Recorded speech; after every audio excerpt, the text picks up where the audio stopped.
Okay, it's part 5 of the rebuilding my water filter videos series. I'm about to put stuff back in. I got the bottom done so the pipe connects.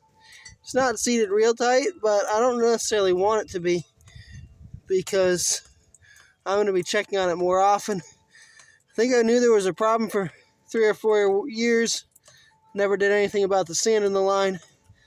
And it still worked all that time, but it'd probably work better now that I resolved this. So I'm going to put this, it's an old screen from a window in the bottom. Then I'm going to put some gravel on top. And then I'm going to fill this up with water and try to keep it warm enough so I can get some water filtered through tonight.